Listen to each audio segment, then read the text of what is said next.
Welcome back to our channel Bezwadi and cooking corner. Hi అండి, నేను మీ సునీత. అందరూ ఎలా ఉన్నారు? బాగున్నారా? ఈరోజు మన వీడియోలో క్యాబేజీ కోడిగుడ్డు ఇగురు కర్రీని అయితే ప్రిపేర్ చేస్తున్నానండి. దీన్ని మా ఇంట్లో సింపుల్ వేలో ఎలా ప్రిపేర్ చేస్తానో చేసి చూపిస్తాను. ఓకే అండి, స్టవ్ ఆన్ చేసి కడాయి పెట్టుకున్నాను. ఇప్పుడు ఇందులో తగినంత ఆయిల్ వేసుకోవాలి. ఓకే అండి, ఆయిల్ అయితే వేడైంది. ఇప్పుడు ఇందులోకి 3 గుడ్లను అయితే తీసుకున్నానండి. ఈ గుడ్లను అయితే చిన్న మంట మీద ఇలా పొరుట్లాగా ఫ్రై చేసుకోవాలి.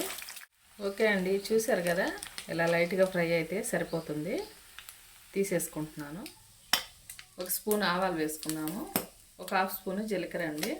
కొంచెం ఫ్రై అవ్వాలి. ఇందులోకి 1 ఆనియన్ తీసుకున్నాను. ఈ ఆనియన్ వేసేసుకున్నాను. 2 పచ్చిమిర్చి, కొంచెం కరివేపాకు అండి. వీటిని దోరగా ఫ్రై చేసుకోవాలి.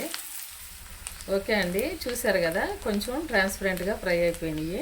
ఇప్పుడు ఇందులోకి 1/2 కేజీ క్యాబేజీని అయితే ఇలా సన్నగా తరిగి తీసుకున్నానండి. ఇప్పుడు ఈ ముక్కల్ని ఇందులో వేసేసుకున్నాను.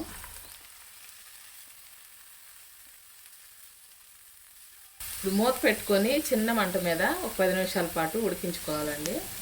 10 నిమిషాల తర్వాత ఇలా కొంచెం ఫ్రై అయిపోయింది కదండి. ఇప్పుడు ఇందులోకి 2 టమాటోలను అయితే చిన్నగా తరిగి పెట్టుకున్నాను. ఈ ముక్కలు కూడా వేసేసుకున్నాము. ఇప్పుడు దీనికి తగినంత ఉప్పు వేసుకున్నామండి. కలిపేసుకున్నాము.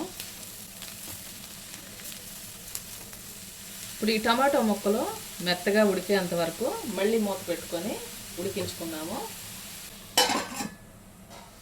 చూసారు కదా, టమాటో ముక్కలు అయితే కొంచెం మగ్గిపోయినాయండి. ఇప్పుడు ఇందులో చిటికెడు పసుపు, 1 స్పూను అల్లం వెల్లుల్లి పేస్ట్ అండి. మంచిగా కలిపేసుకున్నాము. చూసారు కదా, చక్కగా ఫ్రై అయిపోయింది.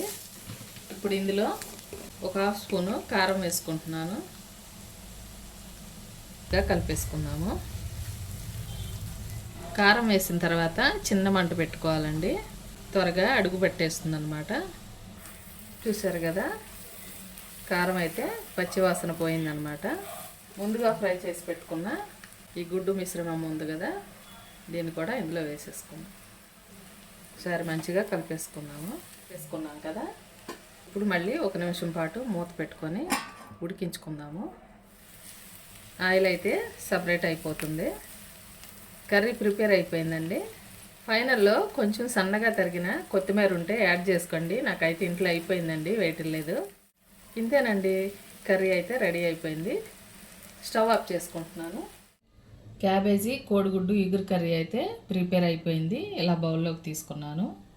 చూస్తున్నారు కదండి. నచ్చిందా నేను చేసిన విధానం? నచ్చినట్లయితే డెఫినెట్గా ట్రై చేయండి. టేస్ట్ అయితే చాలా చాలా బాగుంటుంది. ఈరోజుకి ఇంతేనండి రెసిపీ. మరో మంచి రెసిపీతో మళ్ళీ మీ ముందుకు వస్తాను. మా వీడియోస్ కనుక మీకు నచ్చినట్లయితే ప్లీజ్ ఒక లైక్ చేసి సపోర్ట్ చేయండి. థ్యాంక్ యూ అండి.